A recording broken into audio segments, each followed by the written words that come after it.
It's time to feel the rage. Welcome to FilmRage, where we talk movies, current releases, coming attractions, streaming, and classic films as well. Directors and actors beware, as you cannot hide from the rage. My name is Bryce, and I'm part of the FilmRage crew, which also includes Jim. Hello, Jim. Hey. And just like Maverick and Goose, he is on the highway to the danger zone. It's Murray. Yo. So with the introductions out of the way, let's rage on. Well, this week on the podcast, it's the start of CIFF. Yay! Cool. We do a quick and dirty charity promo. We talk about the one film we saw in theaters, one special CIFF preview screening film. We talk about CIFF. You can just say CIFF like lots of times. Some streaming choices that we viewed, Open Rage, Murman Minute, The List, Rage or Dare. Then we get ready to power through as many CIFF films as we can get and as little sleep as possible. Hey, Jim. Yes? What's CIFF? CIFF is the Calgary International Film Festival. Oh. CIFF Calgary, for those of you who are not aware. And I'm talking to you, Manitoba, Saskatchewan, and Alberta, because you can all partake in this amazing event. Cool. But first, we got to do a promo because we are going to be in a all the horror podcast event for all of October. There's going to be multiple podcasters. Every day there should be 2 podcasts talking about horror for the entire month of October. So check out All the Horror 18 on Instagram and Twitter, and check out Scares That Care, which is the scaresthatcare.org, which is the charity that we will be supporting with this podcast. So please check it out and listen in October for lots of great horror podcasts. Cool. Well, what we see in theaters last week? Well, as you mentioned, we saw one movie in theaters last week, and that movie's name was The Nest. 2020 effort from writer-director Sean Durkin. This is the second effort as a director from Sean Durkin. His first film, Martha, Marcy, May, Marlene, was a tremendous first effort. It was Mondo, to be sure. And now with his second effort, he proves that that was no fluke. The Nest tells the story of an entrepreneur and his family as he constantly tries to live beyond his means. I can honestly say I did not like any of the characters in this movie. I found myself not rooting for any of them. Jude Law's Rory was unlikable, to say the least. Carrie Coon's Allison came across as aloof and perhaps a little oblivious. The kids were both spoiled and annoying, yet I could not stop watching any of them. I was completely caught up in Rory's constant chase of the life he feels he deserves, the emotional destruction he causes his family, and the financial ruin that compounds with every purchase he makes made me almost giddy. The fact that everything that came out of his mouth was a total lie made me simultaneously roll my eyes and grin from ear to ear. Why was I enjoying his failure so much? What kind of person does this make me? Who cares? All I know is that I enjoyed this movie tremendously. I can guarantee this will be on my best of the year list. The Nest was Mondo. The Nest Was Mondo. period piece, hey?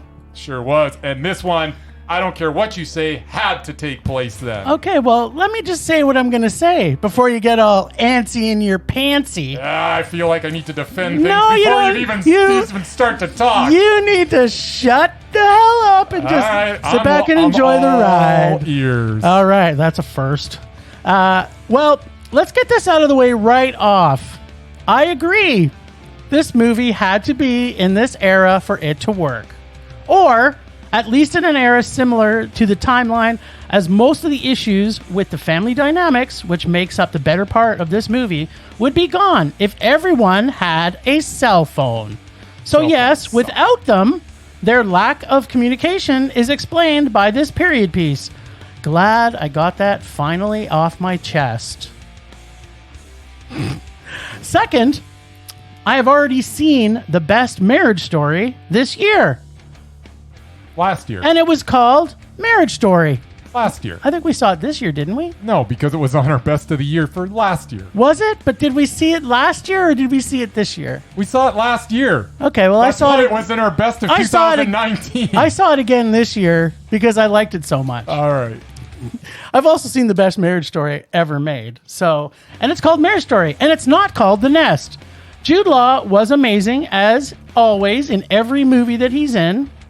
The acting from everybody was great. The story, in my opinion, took a little longer to get where I wanted it to for me to absolutely love this movie. What? From the beginning to the end, it had a very good progression for the film, but it took me a while before I got really into it. It started to a little slow, and I found the dialogue not as powerful and engaging as I was hoping for.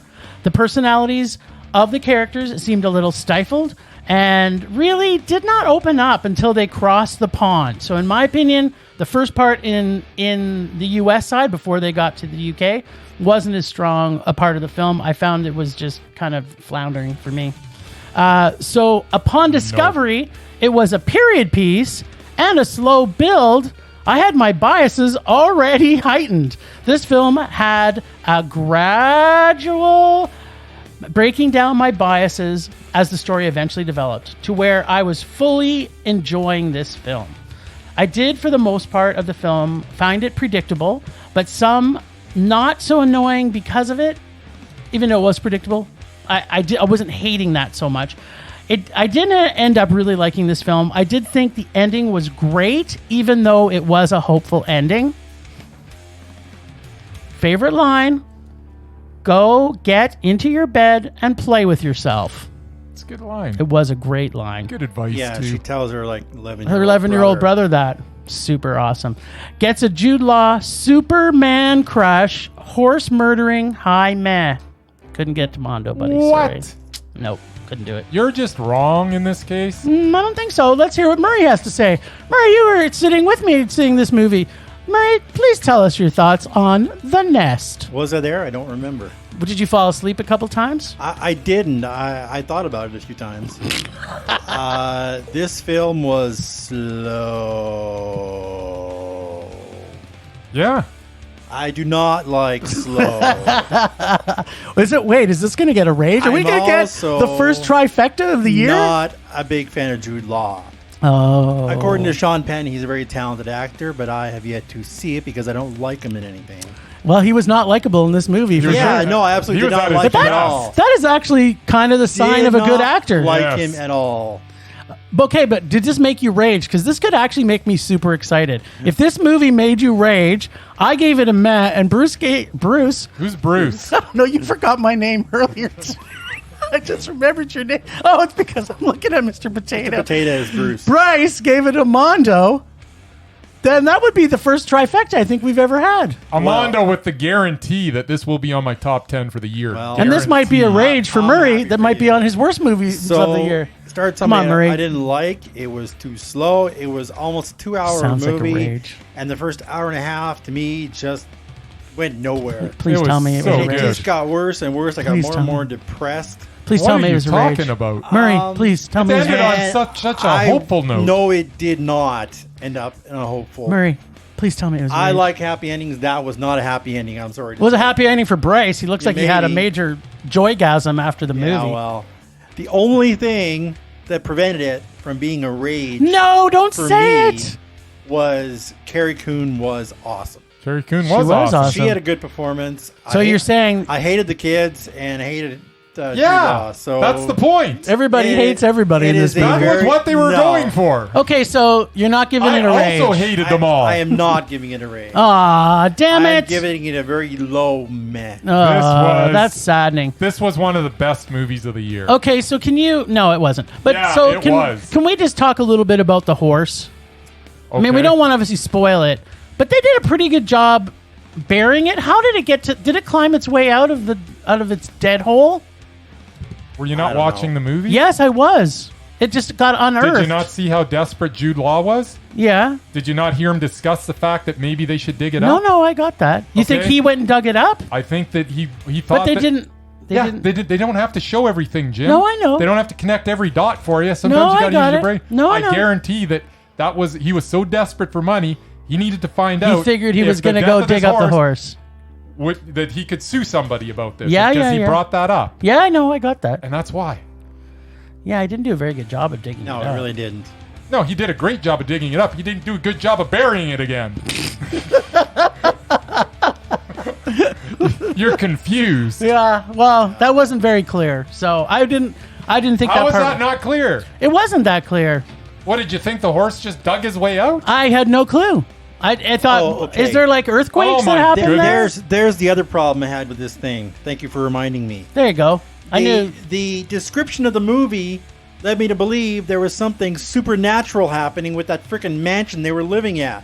I was waiting for supernatural crap to start happening, and it didn't. Thank Yeah. God. That would have wrecked it. Like it basically, I don't know. it Might have basically made it it a says Mondo. No, it wouldn't have. it There- says that their life takes a twisted turn. To me, Yeah, I thought that it was some kind of does. supernatural crap. This is great. You know what this is? The supernatural part was how the horse got out of. No, Sure. there was. Yes, just and that's stop. what I'm going to believe No, from now on. Just stop. The horse was supernatural, and it found its way out of the I hole. was misled. Is the problem? You guys are a couple Because of- they just put a random scene in there, and you're like, oh yeah, that makes complete sense. how is that Oh, random? it's kind of random because Oh my it's. God! Were you not watching? The I was same completely movie? watching the same movie. I'm not wrecking anything for anybody, but that. No, they didn't spell that out because they literally after that part, that horse never came up. Other than she said that the horse died, but it was already before that. But after that, nothing happened with it. So it's like this event It was happens. right at the end of the movie. It was almost at the end of the movie. The only thing that happened afterwards was the scene in the kitchen. right? Yeah. No. They Yeah, went. yeah. They went out. They went out. They looked at where the horse was doing, and the very next scene, they're Oh in right, the she kitchen. came back. Yeah. And Anyway. this is all tied Yeah, together. but he was never there the whole time. When did he have time to go dig up the horse? He's working all the time. This movie didn't take place over 2 days, Jim. I don't know. It This kind of movie felt. took. Oh my God! Okay, so if it You're didn't just- take it over a couple of days, how did they live on the $2,000 that she gave him? Did you not notice that they were talking about the stuff that didn't was have any happening, and money. then a few weeks later passed, and then another couple of weeks? This Get took- it? How are they living? They didn't have any money. He didn't make any sales. Yeah, no, they had some money going in. They had her money. They brought it up. She brought it up of like Her a money. month into it. Yeah. That he's only got so much money in the $600 account. yeah. Remember that he said that he had paid all the rent in Yeah. advance. Yeah, I got all that. Okay, I don't know what we're talking about. So if it went for months, how did they live? Because they had $600 in the bank. I'm not saying it was like 6 or 8 months. I'm saying that this took place over at least a couple of months. I think the part where we're talking about happened over a couple of days. Anyway, ultimately, it wasn't a trifecta, even though there was a horse. It was a trifecta for me. It was a trifecta of awesomeness. Great acting, great director, absolute superior script. And it had some supernatural things And with it the had- horse coming didn't. back It to had life. no supernatural. With the I horse kept coming back to waiting. life. This was Super Mondo, one of the best movies of the year. And I do not agree. But it was really good. I like the soundtrack. That's about it. Soundtrack was good. All right, well, this is getting off to a great start. I love it when these things happen. I'm already pissed off. I know, I love it. This is going to be such a great episode, people. There's going to be so much rage going on. And Bryce swore. Yeah, a little bit. Yeah. Threw up a little bit in his mouth. Do I know how to push buttons or do I use buttons? Okay, we got the honor to get to see Jasmine Road. Yeah, an advanced screening for CIFF. Yes, and it's a local Calgary shot film. So we are very super pumped about it. The director, writer, Warren, and I'm going to butcher his name, but I apologize, Solachki? Solachki? That's good. Caitlin Spoonheimer? Sponheimer? There you go. Jill Marie Robinson. Ryan Northcott. Maria, you missed Maria, the I A. missed the H. Can you just say all the names from now on? I'm You just got Ryan terrible at 'em. Northcott. Got one right. Congratulations. I probably did something wrong there. Give me my applause, Murray. Thank you. That was awesome. All right, so the story was very good. I love the development of these characters and the story it was telling. It's still a very typical, or should I say, topical film. Maybe not typical. It's topical. Definitely topical. Yeah, and gets much love for all the great cinematic shots of Alberta landscape and cityscape, for that matter, which we don't get to see very often in very many movies. We don't get to see our beautiful city. Well, we do, but it says other cities. Yeah, it's pretending it's This somewhere was else. actually supposed to be Calgary. It was actually supposed to be Calgary, so that was awesome. I love watching homegrown films. I love to know that Canadians are making films, and I like to see that. I have to admit, this film had me crying quite a bit through the movie. The film is a great effort to bring to light now what is still happening everywhere around the world for the Syrian people. I do find it interesting, though, that I think we probably could have used this movie more about 3 years ago. I think it might have had a bigger impact with everything else that's going on. So I'm not saying that it's not impactful. That's not what I'm saying here. But what I'm saying is when we really needed to showcase the humanity for the Syrian people, I think we needed it about 3 or 4 years ago when they were having a little bit more problems as they were coming through. But they're still having it's it still now. Fine now, yeah. No, I know. But I kind of wish I would have seen this 3 or 4 years ago. Fair enough. I also did find it was a little predictable, and some parts were convenient, quote unquote, as I like to say, to bring the film a little forward at certain points in the film. I also think it did not always shine a good light on rural Alberta. It kind of pigeonholed some of the people there as being a certain way. And I don't know if you picked up a little bit on it. I mean, I've spent some time in rural Alberta, and it didn't paint the picture that there was anybody. It's pretty broad strokes. Yeah, it was pretty broad strokes. Now, I get it. I kind of get it why they did that, because they kind of just had to bring a point across about it. But I found it was a little bit overdone in this case. That being said, I understand everything why they kind of had positioned it that way, because it had to bring that part of the story forward. I understand that also racism happens everywhere. You can't avoid it. All in all, I like this film. I didn't love it, but I think people should see it because it is powerful about what's happening with the Syrian people today. We got to see some things that are probably actually happening in Calgary. Like, these locations are probably things that's actually happening as they come to our city. I think it also gives a good peek into the grief and understanding that we are all one human race. Gets a local Alberta high man, and I want to now get some Syrian ice cream. All right. I don't know where it is, but I'm going to look for it. I'm sure it's there somewhere. Just Google it. Yeah. All right. Parts of this I liked a lot. Important stories to tell for sure. The interaction between Heba, and Mac was good. I enjoyed the scenes between the old cowboy and the young Syrian. They were the heart of this movie. At times, I felt the story could have been a little more focused. The inclusion of the uncle seemed unnecessary, and this story could have been told in another movie. Yeah. It was like almost too much. Like, did we really need the gay uncle too? Yeah, that's kind of why I was thinking it was convenient to push the story forward sometimes. So, as I say, that would have made a great movie on its own. I'm not sure it needed to be a focus of this movie. It kind of took away from the true story. Yeah. Which was, I felt this needed to focus on the relationship between Mac and Heba and her mom, Layla. Overall, the experience of Heba and Layla felt genuine, and I cared for these characters. Yeah. The film put a spotlight on what a refugee family goes through. The fact they got to, leave their families behind. Yeah. It did all that. The struggles of coming to a new place with nothing and trying to start over. The support they get from some and the misguided discontent that they get from others. This was a decent effort and really worth a look. But overall, it was a meh. Yeah. Agreed. Mur, did you end up seeing it or no? No, I didn't know you were seeing No.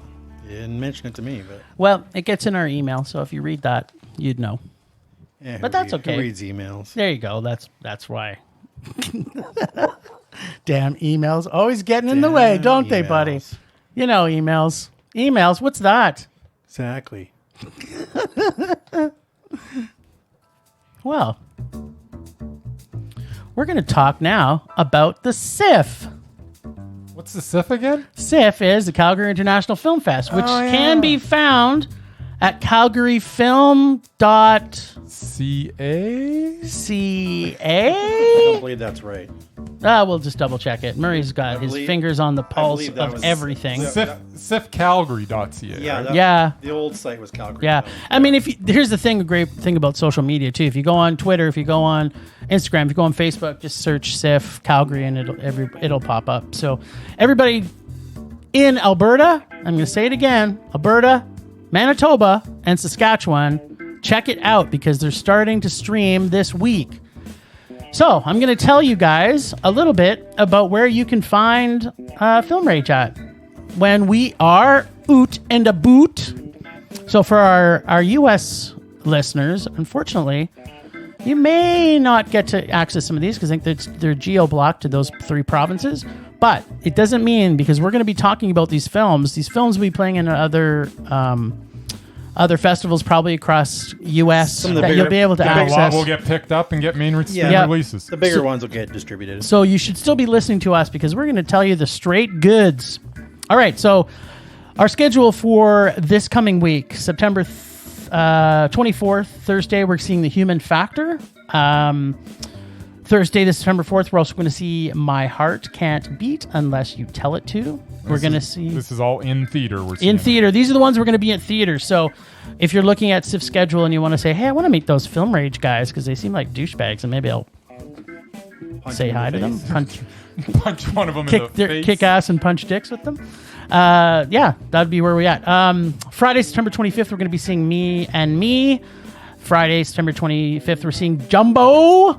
Saturday, September 26th, we're seeing Whirlybird. Then we're also seeing The Father. Then we're seeing Possessor, all on Saturday. Brandon Cronenberg. I can't get his name out. Yes, we're all excited about that. Monday, the 28th, we're seeing My Punch Drunk Boxer. We're seeing Tuesday, we're seeing Wander. Wednesday, we're seeing The Woman Who Ran. Saturday, October 3rd, we're seeing Assassins, which I am very much looking forward to.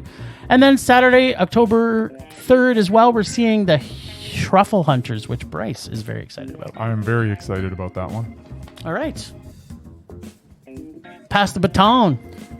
So I'm actually, I don't know why I'm even talking about this, because everybody should have listened to this already, but if you missed our CIFF preview edition with Colby from Movie Epidemic, shame on you. But here is a brief overview of some of the things we are looking forward to at this year's festivities. There was quite a bit of commonality in our selections when we were talking about these movies.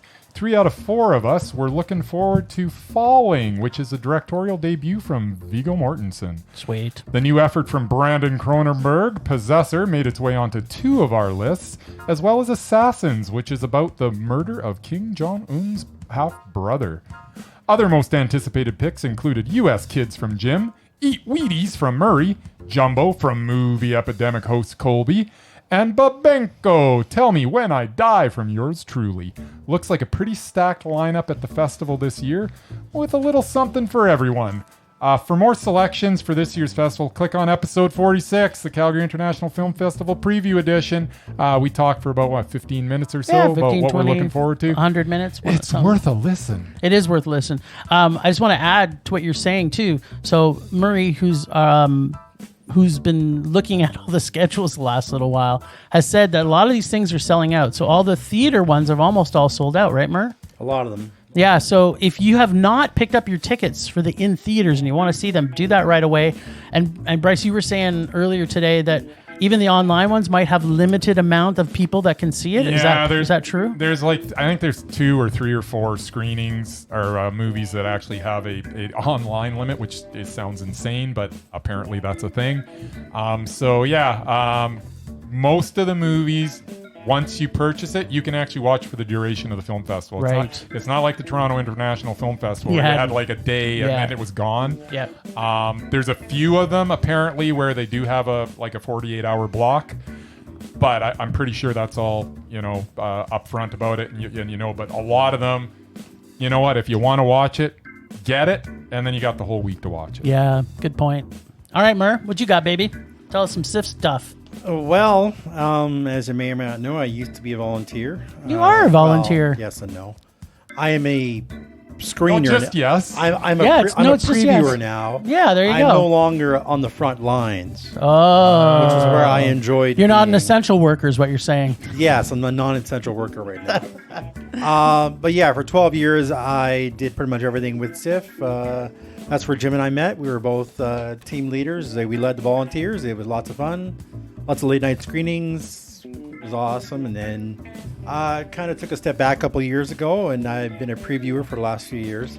It's obviously not the same thing because you're at home by yourself watching movies. Yeah. And as you know, It's a thankless job. Streaming is not my thing at all. Yeah, so Not my thing. I'm glad you're talking about this because that is the unsung heroes of this festival. I mean, the volunteers are so important to every festival. And due to cutbacks in some of the staff this year, my movie output doubled.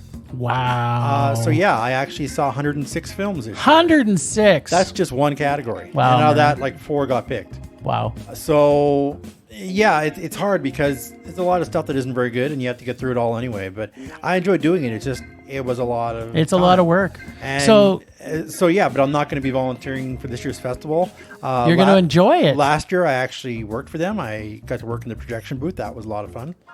But they didn't really have that option this year, so I'll just be going to movies. Yeah, that's great. You can enjoy anyway. it. And you don't have to watch them all at home. No, but So- a lot of them I will be. But A song is coming to mind here. That song is coming to my mind? little buddy Bette Midler once sang. God. Did you ever know that you're my hero? Yeah, okay. Something, something.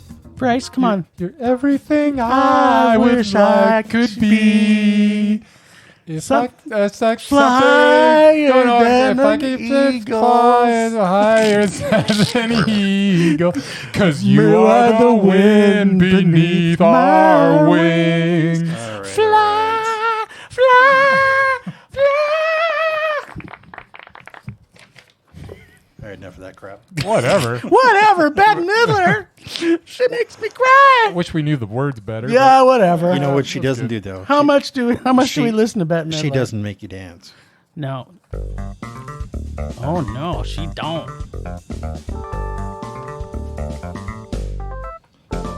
Streaming. Motherfucking streaming. We've been just streaming. And Bryce, we did what? Streaming. Murray, did you stream some stuff other than CIFF on the weekend? Murray, did you do some streaming? No streaming.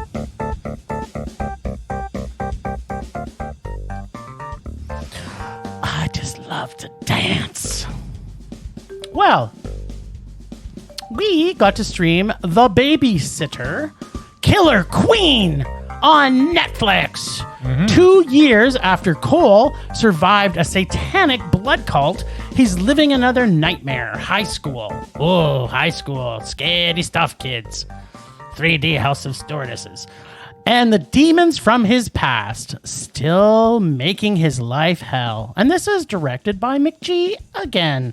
I'm not going to go into all the credits because I'll do a bad job pronouncing them, but suffice to say, they're probably not in order in IMDb anyway, other than I think Jude Law was maybe the guy who is the star. So go on to IMDb and check out. Well, maybe you don't want to after you hear this review. So, what the fuck, McG? Remember when I said sequels suck? Well, COVID is not the only thing that sucks this year. First, no, the first Babysitter was a super mondo. It was good. So much surprising, comedic, gory fun. This was just another blatant ripoff of the original that did not need to be made. It wasn't that bad. None of it made any sense. Least of all, the fact that Cole's little girlfriend from the first movie becomes bad? What? That didn't even make sense. This is their twist? Come on, really? There's a couple twists. No, well, if you call them twists, there was like I'm pulling a Bryce here. I'm giving it the raspberry. Really? And then basically it was like the very first movie again, but with a new girlfriend, and the comedic lines were just whitewashed versions of the first movie, and having the parents in it. Like, yeah, we needed to see his dad more. He's a great actor.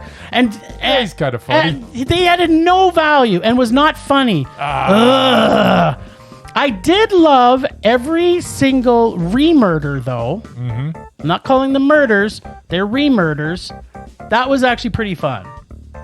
That part, McG, and maybe the G stands for god-awful, gets it right. He does know how to kill people. But fuck me up the goat ass. Write an original idea. This story had no clever surprises. Not one. No cute writing skills at all, which the first movie had so many. Like the original, it was just regurgitated drivel from the first movie brought to life. What did you not just leave this great movie as a standalone? Now that Babysitter will never feel like a dirty little secret to me. Now, high school teenage panty sniffing dirty just used to be, and nasty. It's no longer going to be great. This also is spawning a trilogy. Can you believe this? Oh, good. Yes, it's supposed to be a trilogy. It gets a blood-soaked, not original sequel, annoying high rage, as I do like teenage killing movies, but I could not give it a mad because sequels are not original ideas.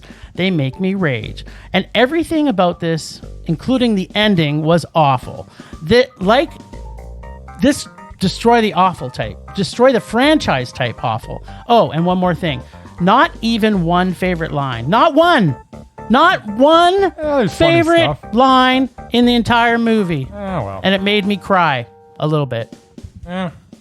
Wow, that was a lot you had to say about I hated it. Yeah. I hated everything about this movie. I think you're disappointed. I was very disappointed. I was also disappointed. It was a disappointing sequel, but, it was still a little bit of fun. I did say I like murder. That's fun. It just didn't compare to the original. The director, McG, definitely injects energy into this, just like he did in the first one. He has a definite style, and it's not afraid to do some different things with camera angles and graphics and fun stuff. It definitely works in this particular movie. There are some laughs, some gore. Basically, all I was looking for, but the ending left me a little cold, and just the overall impression of this one did not measure up to expectations. I obviously didn't hate it as much as you, but this was a disappointing meh. You're being generous. Yeah. You're being very generous. There's not one original idea in this whole movie. Not one. They even had to bring back all the people from the original cast that they killed. It's like, hey, wait, I got an idea. Let's just bring them back. It was dumb. It was kind of fun. It was terrible. It wasn't the worst. I like seeing people murdered that I hate, and all the characters that I hated all died, so that was good. All right, so we also saw Radioactive, starring Rosamund Pike as Marie Curie. This was a biopic about Marie Curie. Does not, and in my opinion, that doesn't seem like a great idea. I'm like, really? Really? We wanted to see this? We're making a movie about Marie Curie? Yeah, she is an amazing lady whose Nobel Prize winning research changed the world we live in. Yes, she was a pioneer and a genius. But really? A movie about her? A movie about her life doesn't seem like an overly entertaining venture.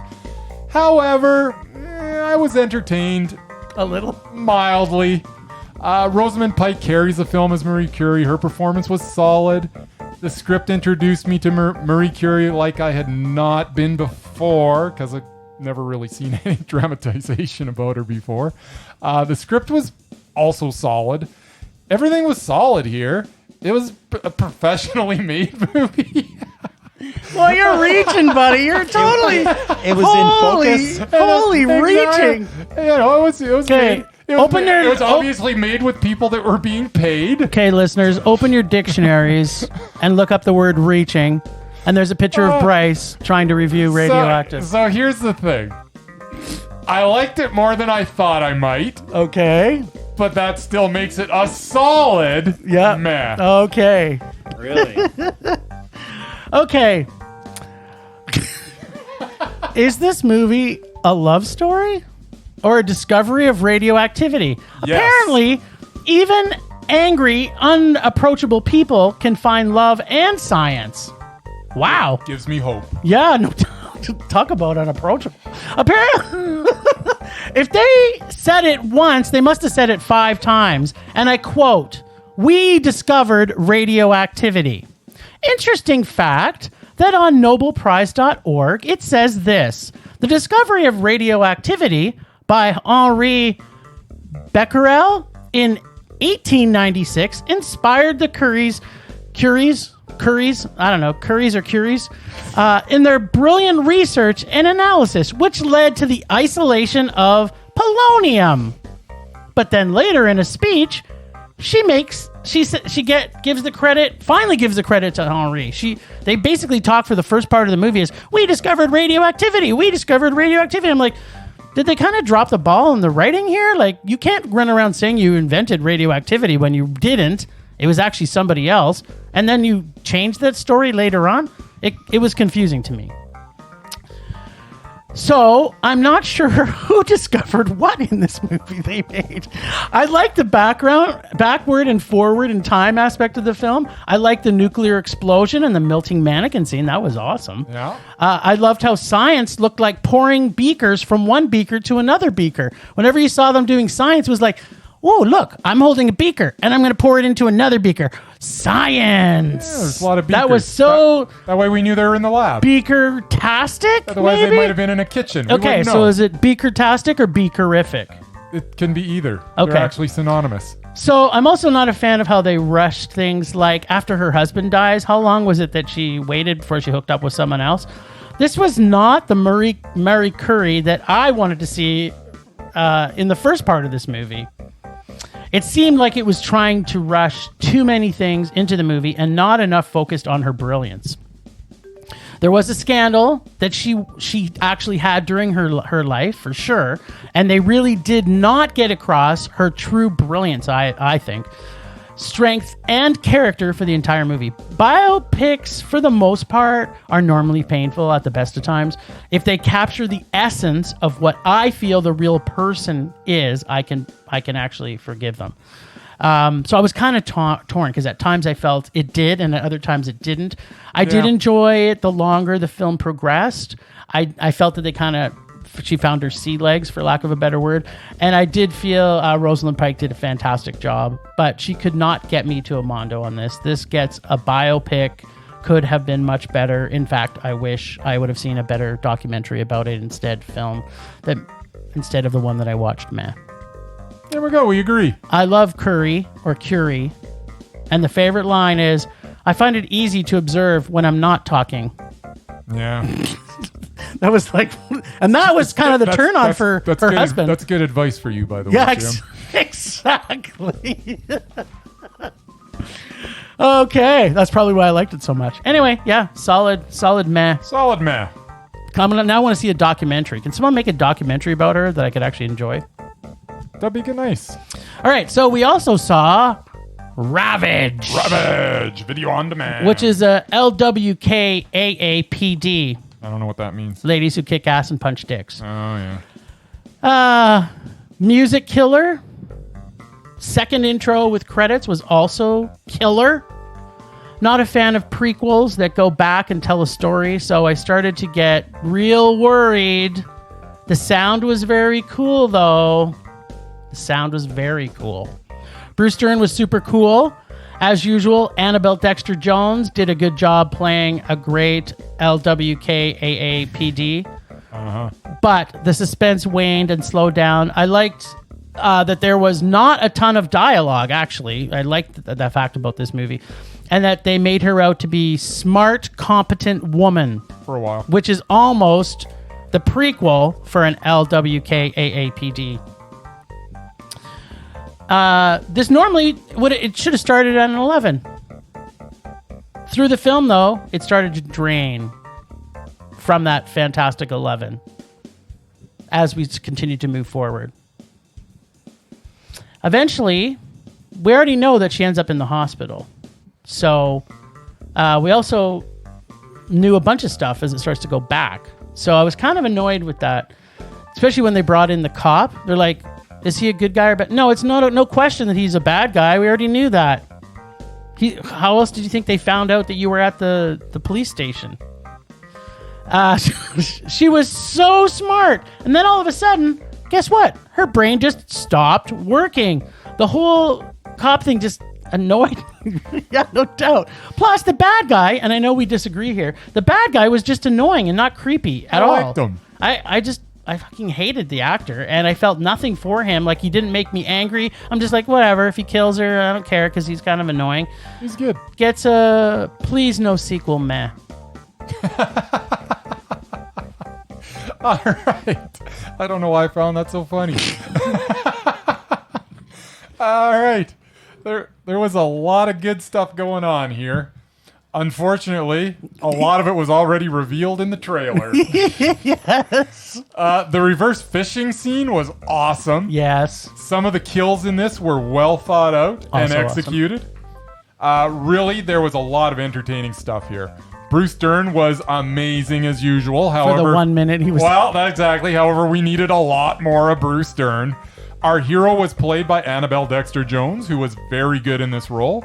But her character was inconsistent, as you kind of mentioned. The writing was good for the most part, but the inconsistency of our protagonist.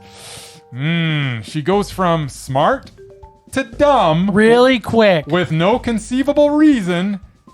And this had an ending that I was not thrilled with. This all makes this a blood and bile-soaked meh. Okay. I love how you threw the word bile in there just to keep people guessing. When are they going to see this bile when they see this movie? There will be bile. There will be bile. They should make a movie about that.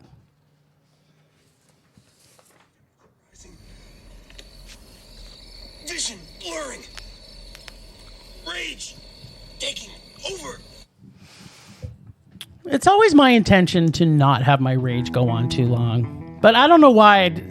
It just like, once I get on a roll with raging about something, it just seems to go on forever. Well, Tell me about it. Exactly, right? So today I'm going to rage about people not supporting our cinemas.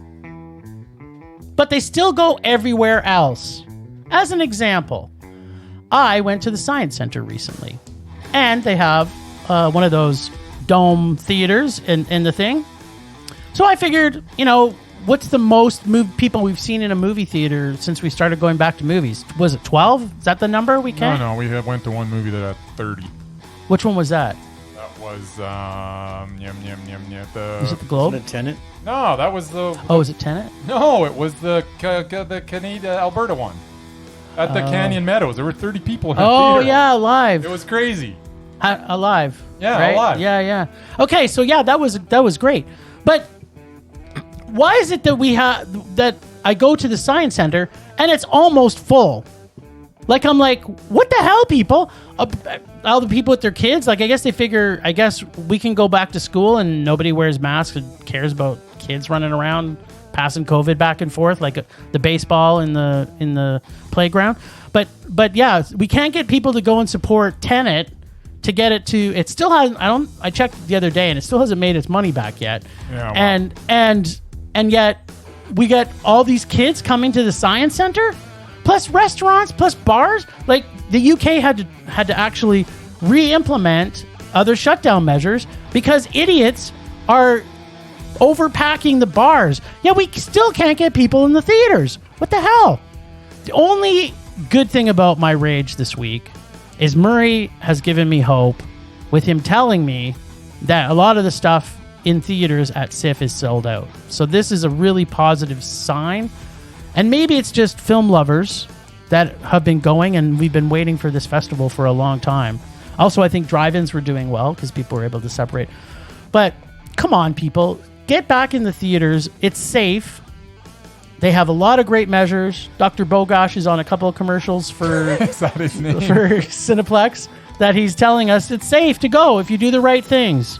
Just do the right things. Love Wear that a guy. mask, Dr. wash your hands. Bogosh. I know, right? I want him to be my doctor. I wish, except for he's an infectious disease specialist. That's So, all right. so just you can get a couple of infectious diseases. Go visit him in He Toronto. can still poke around. That's fine. Yeah, I'd let him poke around, if you had to find stuff, for sure. Dr. Bogosh is awesome. Well, that's it for me for this week. All right. Does that make you two rage? There's not enough people in the theaters? Absolutely. Yeah, no, I wish that people were supporting the cinema a little more than they are. But, as you say, at least they seem to be supporting CIFF. This is the turning point, maybe. Well, we'll see. Maybe. We Turning shall Point. see. Sounds like a TV show. Ooh, what does that music mean? I think it means it's time for my rage. And my rage is... Jim hating the nest. Oh, sorry. You did not, number one, you didn't hate the nest. It's true, I did. I did.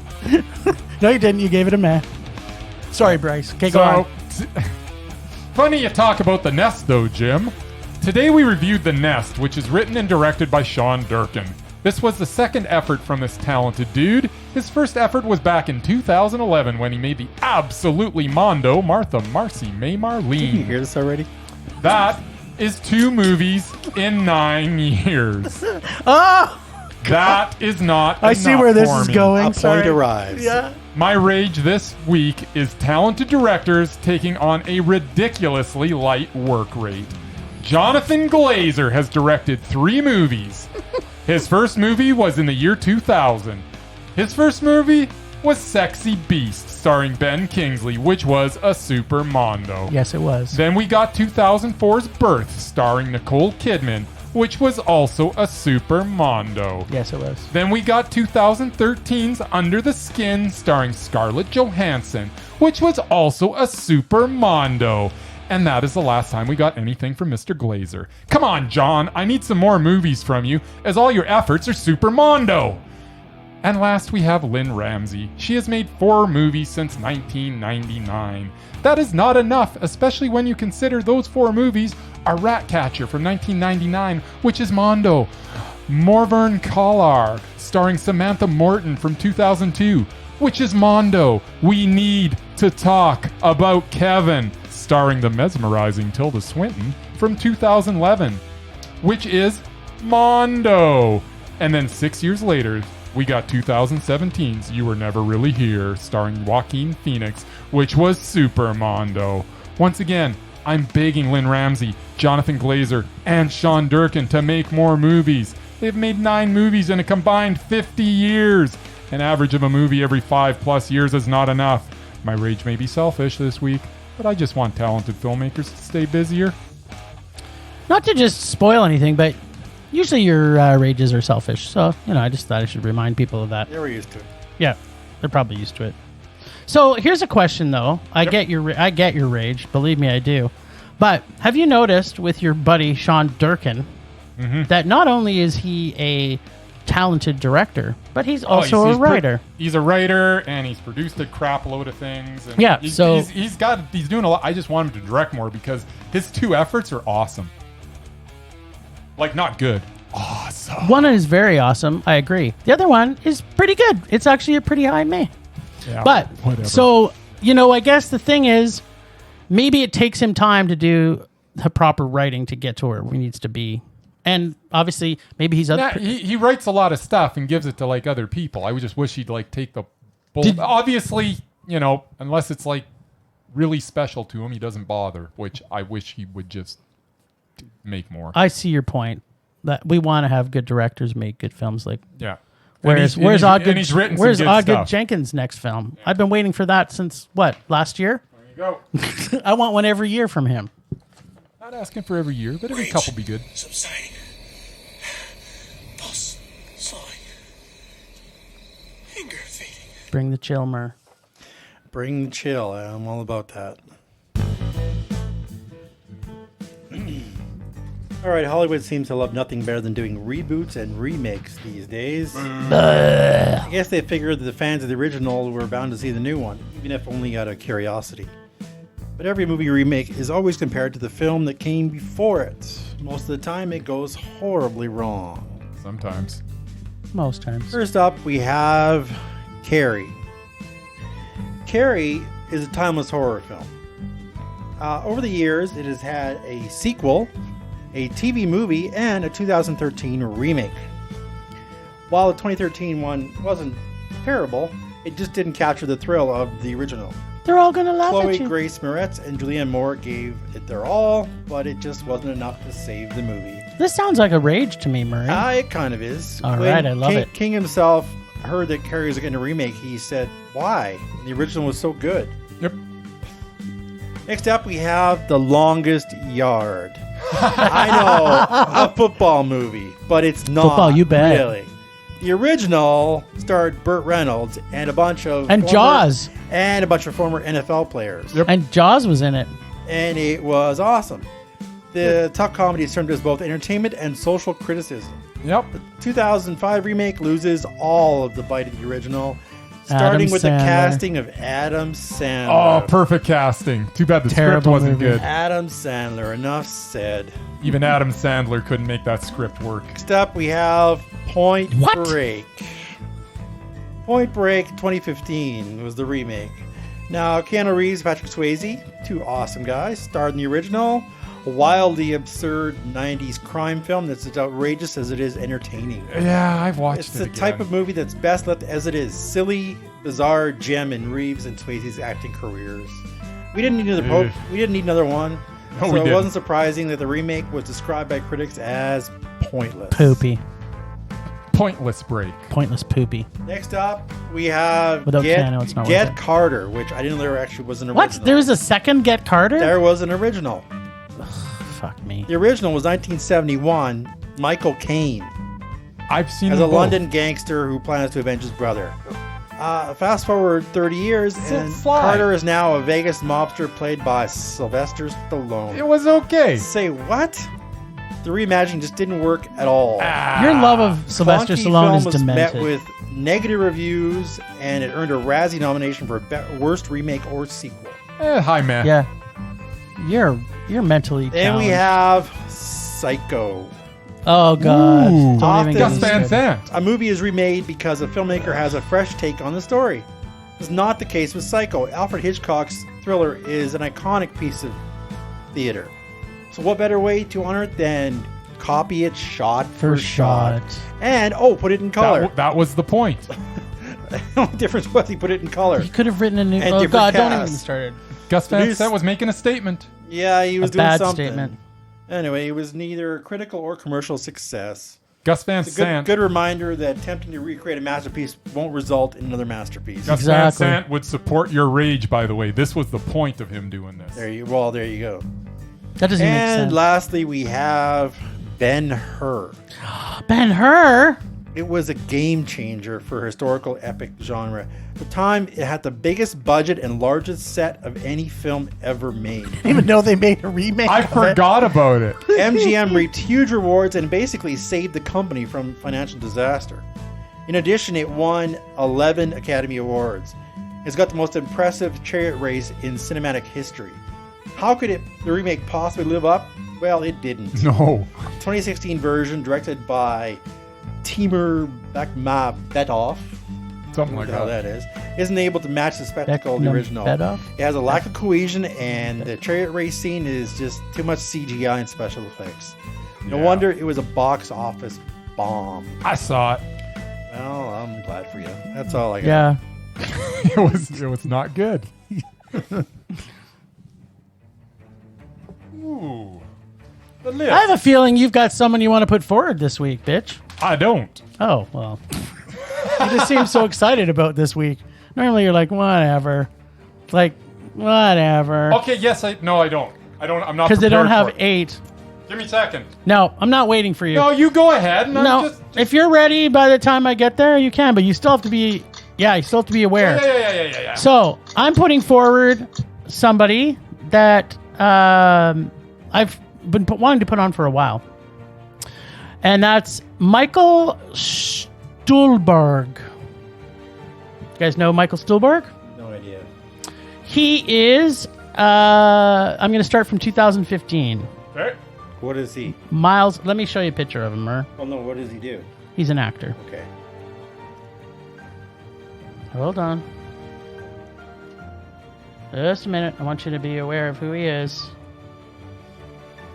List the movies, I'm sure I'll remember. It'll come to you. All right. So 2015, he was in Miles Ahead, which for me was a meh. What was Miles Ahead? Never heard of it. You can't. Well, if you don't know it, then you can't just put a question mark. All right. 2016 is Arrival, which was a Mondo. Mondo. 2016 was Doctor Strange, which was a Mondo. Mondo, I guess. Yeah, you've already said that before, so it still is. 2016 was Miss Sloane, which was a Mondo for me. 2017 was... Okay, so it's a man. Okay. 2017 was Call Me By Your Name, which was a Mondo for me. 2017 was The Shape of Water, which was a Mondo. Mondo. 2017 was The Post, which was a meh for me. I guess it was a meh. It was a low meh. Yeah, it was, but yeah, I agree. It wasn't great, but it was still a meh. Yeah. And then his 2020 film is called Shirley, which I have not seen. I have not seen it. So, you have 2 movies to see unless you can remember Miles Ahead. Miles And Ahead. we have to see Shirley if he's going to make it on, because so far everything was... Murray was... I've seen like 2 of them. And yeah, I have no idea who. There was no rages in there for you, though, right? No, not really. Okay, I'm going to show you a picture of him. Yeah, I'm not recognizing him. He's picking some good stuff. Sure. All right. He's awesome. You say so. So we got 2 films to see. We've got Shirley. Shirley, we have to watch Shirley. And then you might have to see Miles Ahead. You'll have to go back and check it out. So it's a possible. Yeah, it is. Okay, what you got? Did you get it? Did you get Well, your shit together? I mean, I've got it Undoubted, but I don't think you've seen Enough? enough because it's all stuff from the 20s. That would probably be a hard no, but Yeah, but I think instead of making him put it, because I've seen is it? them all. It can't be a director. Then you're talking about an actor. I'm talking about an actor. Okay, what's his name? His name is Lon Chaney. Oh God. So at the very least, he's mesmerized. Yeah. At the very most, if you've seen... Well, I've seen a lot of his movies, but I don't know if I've seen a lot of his later movies. Well, his last movie was in 1930 because he really didn't want to be in the Yeah, talkies The at Unholy all. Three. Yeah. I haven't seen that. I haven't Thunder. seen Thunder. Yeah, so... I'm not a big fan of the 20s and 30s films. Yeah. But, is he mesmerized? Oh, totally. He's mesmerizing. I think he goes on that list. Yeah, I would agree. He's Perfect. definitely mesmerizing. Murray, do Sure. you have any complaints about Lon Chaney? Haven't seen What a lot about of it. Junior? Junior. Does Junior deserve a shout in there too? Should we make No. Papa Junior? No. No. I saw the original Phantom of the Opera by Lon Chaney. As did I. I've seen it many times. Yeah. And Who Gets Slapped? I've seen that. He Who Gets Slapped. All right, so we got a Mesmerized. All right, I'm going to give you one more Mesmerized. All right. I'm dropping William H. Macy. Mesmerized? Absolutely. I thought we already had him. Nope. Sure. Perfect. That was easy. Yeah, it was really easy. All right, well, that's what we got for this week. We've got to save some for our special next week's.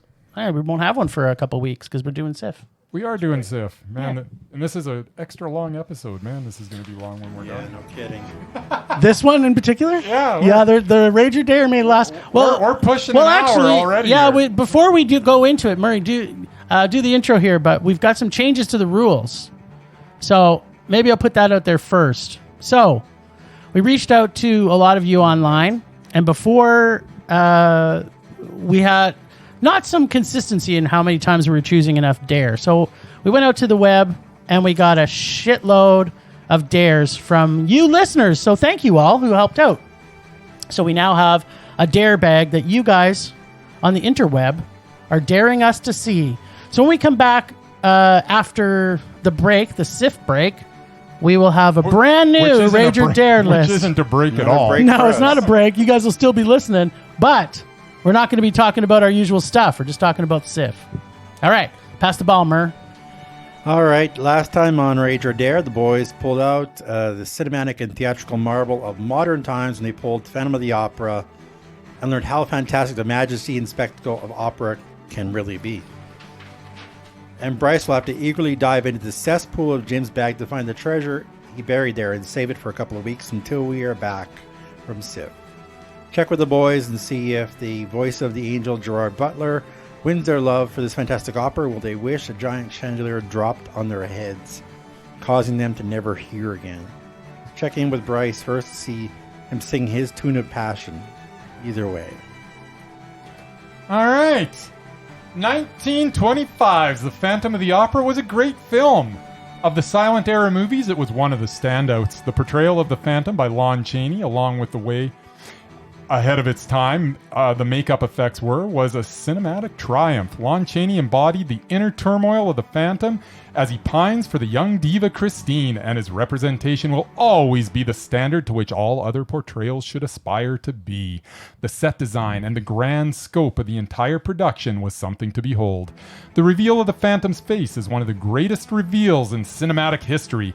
I love this film, and I don't understand why this is on the Rage or Dare segment. This movie was Mondo. Yeah, that's not what we were supposed to watch. Oh, this wasn't the production We were of Phantom? seeing we were supposed to see 2004. Okay. Well, the 1943 The Phantom of the Opera from the Universal Classic Monster Movies was not as good as the original. It still had some decent performances. Let's face it, it couldn't be as good as the original no matter how hard it tried. So it took the Phantom in a different direction. There was humor sprinkled throughout the film, with Nelson Eddy as a debonair baritone and Edgar Barrier as the police inspector, playing off each other for laughs in their pursuit for the beautiful diva Christine. Oh, and by the way, this movie was way ahead of its time, as it's obvious to anybody watching that by the end of the movie, these two have definitely fallen for each other. The inspector and the baritone decide to go out for what I think we can imply is a romantic dinner. I agree. With each other without Christine, and I'm pretty sure we can infer what would naturally occur after said dinner. Greenwich Village. Pretty sure these two gentlemen would be making some sweet, sweet love to each other by the end of the night. But I guess we'll never know for sure because the movie ends with them deciding to go out for a bite with each other. We will never know for sure, but come on. We know. We know. So bravo to Wink, the producers for showing two obviously gay men on the silver screen in 1943. Now back to the portrayal of the Phantom. Claude Rains was competent as the Phantom, but as mentioned, he paled in comparison to the definitive portrayal by Lon Chaney. Overall, while I really enjoyed this ambitious project, it suffers from the fact that it just can't compare to the original. But once again, why was this on the Rage or Dare segment? It was a high meh.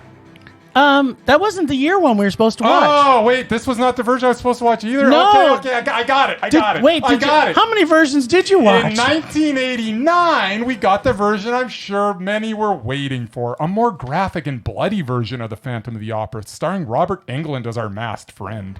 This time we got blood and violence and time travel. What? Yeah! Christine passes out and wakes up in a past life in 19th century London. This version was actually a lot of fun. Robert Englund's portrayal of the Phantom was campy, but quite good.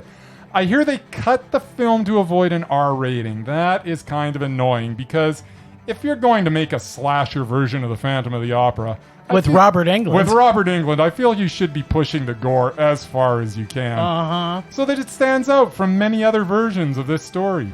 Still, it was an original take on the tale and I enjoyed it. I did not understand why this was on the Rage or Dare segment, as this was another high meh. Wait, this wasn't the version I was supposed to watch? No, this isn't the one. What? How many other ones did you watch? Just a second. You wanted me to watch the Andrew Lloyd Webber Phantom from 2004? 2004. Directed by Joel Schumacher? Yeah, Joel Schumacher. He's great. Oh, I get it now. This version definitely makes more sense. It's part of the Rage or Dare segment. Yeah, you were raged to do that. Okay, here's what I thought of that version. I watched The Phantom. It was not good. The music sucked hard as wood. Overcome with boredom, I suffered through. The Phantom of the Opera was odorous, just like a poo. Gerard Butler, you cannot sing. Your portrayal of the Phantom was offending. Why are you young and handsome? Who cast this thing?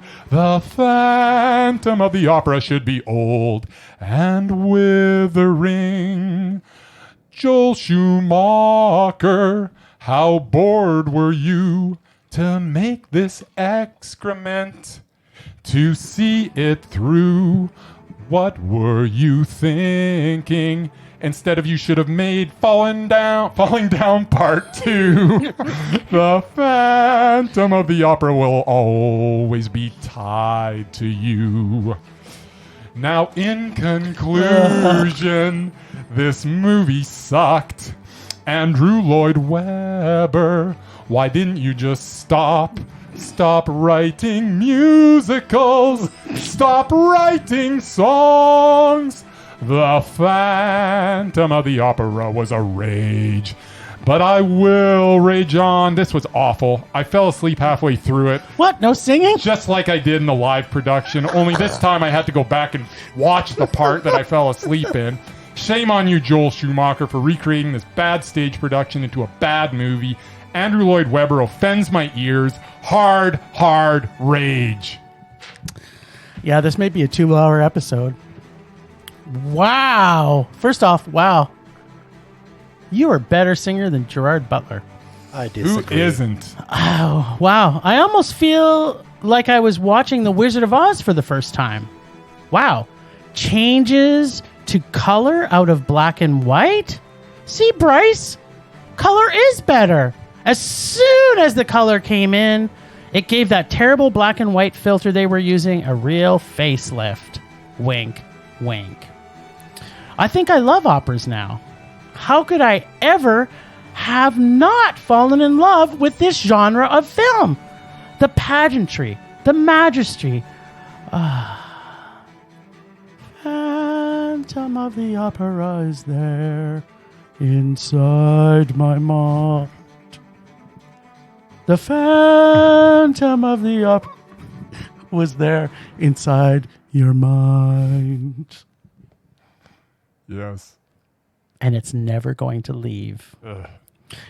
Can we sing the whole opera right now? I mean, you kind of did with your rage, but can we just, go through the whole thing? That song was pretty much the same song done a little differently that kind of sounded like everything Andrew Lloyd Webber ever does. I could not identify with anyone in this play, opera, musical, film. Well, maybe two people. The two cleaning ladies who were always trying to plug their ears at the beginning of the movie. Was that foreshadowing? Should I have heeded this? Yes. Or, what was the deal? Then I understood. I'm confused, though. The diva was singing Italian, but then when she got replaced by her understudy, she was now singing English. Crazy. What just happened? 1870 Paris? Musical? Opera? Love story? Unless this starred Keanu Reeves, Lupita Nyong'o, Tom Hardy, and Hilary Swank, this movie with this plot theme did not stand a hope in hell of me even liking it a bit. Although, must say, funny to use the word hell. What a great segue. Music, barf, acting, puke, story, boring, predictable, and vomitous. Gerard Butler, well, here I have to take a little bit of a break. Is there a reason we have another actor playing a part of a person who's supposed to be able to sing? Is there not an actual singer working these days that could have played this part? Let me just list a few of the actors who are actual singers who act. This could have had Sting, or David Bowie, or Mick Jagger, or Justin Timberlake, or Lenny Kravitz, Tom Waits, Harry Connick Jr., CGI Elvis, and finally CGI Michael Jackson. Mick Jagger. But no. I know. Or Michael Jackson. Wouldn't it have been great to see Mick Jagger or Michael Jackson CGI'd into this movie? No. Yes, it would have. Or at the very least, well, plus probably they didn't ask these people. I'm sure they didn't. They all probably said, ugh, no way. I would not want to ruin my career on this. And if we thought Gerard Butler could not sing, listening to Syrian Hines sing was enough to make me never want to see him again in anything. And I actually love him as an actor. Now, where was I? Oh, yes. The entire movie was an experiment in sadistic torture. Perhaps it's because I've seen this story told so many times before, or perhaps individually I despise each of these genres, but combined, the torture seemed even more sadistic. Has everyone here seen The Princess Bride? I'm assuming we have. I feel that I just spent 2 hours and 20 minutes strapped to the machine in the pit of despair, cranked up to 100, for an entire 2 hours and 20 minutes, minus the 30 seconds where I got to meet the cleaning ladies and watch them plug their ears. That was hilarious. I did like one thing in this movie other than them, the monkey-loving devil child murder spree. Why could they have not made a movie just about that? Rage. Torturous rage. Last question I pose. Did no one in the world at that time have a bow and arrow? You'd think so. Yeah. That's all I have. Yeah. There's so much that bothered me about this movie. The main thing is, it's not the greatest source material to begin with, but really Lon Chaney did so much with it. And he made a really good movie. And how is a movie from 1925 better than a movie than every other effort since? And there's been more than the three I other pose ones Nosferatu. Yeah, I mean... How many vampire movies are better than Nosferatu? I can't think of any, actually. But Murray's a vampire fan. What's your favorite vampire movie? I'm not getting into that right now. No. Okay. He doesn't want to talk about his favorite vampire movie. There you go. All right. Well, you've got to pick something for when we come back. Do I got to do that now? Yeah, you do. And I can pick from the new bag that's available. You can take a dare if you want. So that's the dare bag. Yep. Our adoring Publix bag. Is that what you're going to do? I think it's new and shiny. I think I pretty much got to. Well, it could potentially have something that you actually like. Ooh. But there is a lot of bad in there, so be prepared. Ah! They're flying everywhere. All right. I don't even know what this is. What is it? It's called Food Fight. Yes. Murray, have you seen Food Fight? Never heard of it. Never heard of it. Food Fight. Tell me about Food Fight, Jim. It sounds 2011. Delightful. All right. It stars Hilary Duff. I'm already in. Haley Duff. Cool. Charlie Sheen. Eva Longoria. I get double the duff. Wayne Brady. Christopher Lloyd. But it's a cartoon. So it's a cartoon about food fights, maybe? It's a cartoon? I thought we didn't have cartoons in this. I don't know. I think we don't normally rage about cartoons. Yeah, but that was one of the things. Yeah. Was it? Was it? What? Did we make it a rule? That was a rule. We couldn't put a cartoon in there, otherwise it was going to get out of hand. There you go. I'm sorry to whoever submitted Food Fight, but there we go. We didn't put it in. Someone else did. Yeah, someone did dare us. That's why I apologize. But I do have to choose something else. I don't think there's many other cartoons in here. I get to watch a movie that I know I already like. Oh, no. What is it? It's Phone Booth. Oh, there you go. With Colin Farrell, right? Yep. That's the one. I remember liking it. I'm going to watch it again. I'll let you know. Perhaps you might not. All right. All right. Well, we're going to be talking to you guys on Saturday, I guess, with our first CIFF full episode. Yeah, look for us Saturday in the afternoon. We'll have the review of the first 2 days of CIFF. We're going to end up seeing probably about 4, 5, 6 movies. I don't know. Check in and find out. You got it. It'd be a surprise. Well, thanks, Ragers, for listening. Thanks, extended Film Rage crew of Leonard Collin for his artistic vision and photography via Leonard Collin Photography. Listen to us on Podbean, Apple Podcasts, Google Play, TuneIn, Stitcher, iHeartRadio, Bramble, Spotify. Follow us on Facebook, Instagram, Twitter, YouTube. Check out our website at FilmRageYYC.com. We are always wanting your feedback to make this a raging blast for all listeners, so please comment often.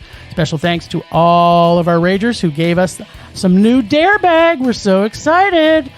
So you're going to make us rage. Make sure to check us out this Saturday when we have our first 2 days of CIFF. I'm just reminding you again. Until then, rage on. Rage on.